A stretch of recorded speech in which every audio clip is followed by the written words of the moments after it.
Hi friends, இன்றைக்கி வீடியோவில் நம்ம பார்க்க போகிற ரெசிபி என்னென்னு பார்த்திங்கன்னா ராகி மாவு வச்சுட்டு சத்தான பிஸ்கெட் தாங்க செய்ய போகிறேன். வாங்க ஃப்ரெண்ட்ஸ், எப்படி செய்யலான்னு சொல்லிட்டு வீடியோவில் போய் பார்த்துக்கலாம்.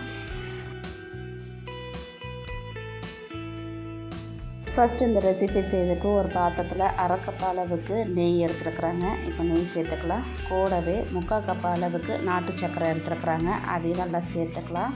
சேர்த்துட்டு நல்லா ஒரு ஒயர் விஸ்கை வச்சுட்டு மிக்ஸ் பண்ணிக்கலாங்க.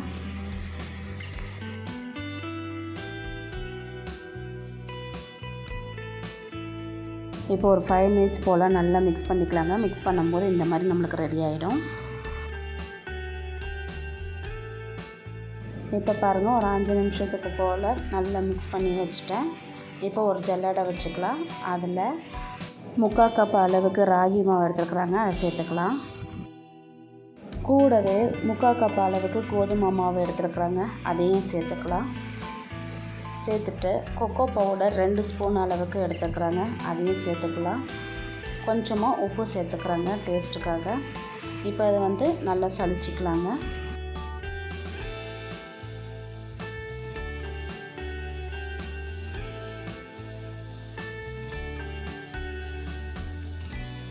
நல்லா சளிச்சிட்டதுக்கப்புறமா ஒரு மூடி அளவுக்கு வெண்ணிலா எசன்ஸ் ஊற்றிருக்குறாங்க, அதையும் சேர்த்துட்டு பேக்கிங் பவுடர் எடுத்துருக்குறாங்க 1 ஸ்பூன் அளவுக்கு சேர்த்துட்டு நல்லா மிக்ஸ் பண்ணிக்கலாங்க.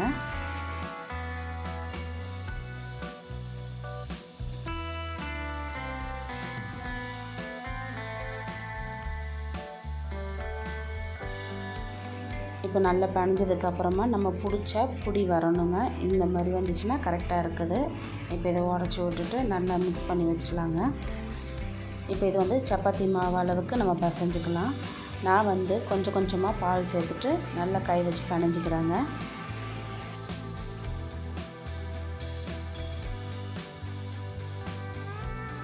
பால் தேவைப்படும் போது கொஞ்சம் கொஞ்சமாக ஊற்றி நல்லா சப்பாத்தி மாவு போல் பிசைஞ்சு எடுத்துக்கலாங்க.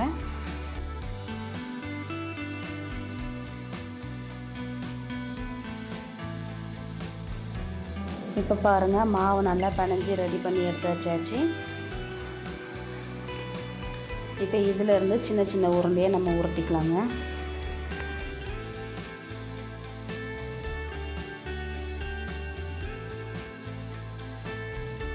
இப்போ உள்ளங்கையில் வச்சுட்டு நல்லா ரவுண்டாக நம்ம உருட்டிக்கலாங்க.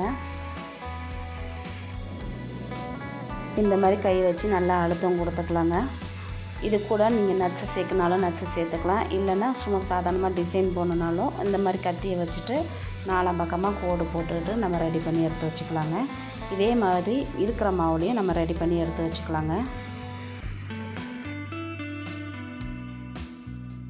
இப்போ பாருங்கள், பிஸ்கெட் எல்லாமே தயாராக இருக்குது. இப்போ இட்லி பாத்திரத்தில் கொஞ்சமாக உப்பு சேர்த்துட்டு ப்ரீ ஹீட் பண்ணி வச்சுக்கலாங்க. ஒரு 10 நிமிஷம் போல் இது ப்ரீ ஹீட் ஆகட்டும். இது ஆயிடுச்சு. இப்போ பிஸ்கெட் எல்லாமே நம்ம எடுத்து வச்சுக்கலாங்க. இப்போ இந்த பிஸ்கெட் இருந்தால் நல்லா வேகிறதுக்கு 3/4 மணி நேரம்லேருந்து 1 மணி நேரம் அளவுக்கு நம்ம வேக வச்சுக்கலாங்க. ஸ்டவ் லோ ஃப்ளேம் வச்சுட்டு நம்ம ரெடி பண்ணிக்கலாம். இப்போ மூடி போட்டுட்டு நம்ம வேக வச்சுக்கலாங்க. இப்போ 3/4 மணி நேரத்துக்கு மேலேயே எனக்கு ஆகிருக்குங்க. இப்போ பாருங்கள், பிஸ்கெட் எல்லாமே தயாராக இருக்குது. இதை நம்ம வேறு ஒரு பிளேட்டுக்கு மாற்றி எடுத்து வச்சுக்கலாங்க.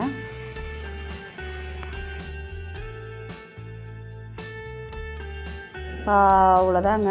இப்போ நம்ம ரெடி பண்ணி வச்சுருக்கிற ராகி பிஸ்கெட் ரெடி ஆகிடுச்சு. இந்த வீடியோ உங்களுக்கு பிடிச்சிச்சின்னா லைக் பண்ணிக்கோங்க. மறக்காமல் நம்ம சேனலை சப்ஸ்கிரைப் பண்ணிக்கோங்க. பக்கத்தில் இருக்கிற பெல் ஐக்கன் கிளிக் பண்ணிக்கோங்க. அப்போ தான் நான் போடுற வீடியோ எல்லாமே உங்களுக்கு நோட்டிஃபிகேஷனாக சேருங்க. Okay friends, tata, bye by.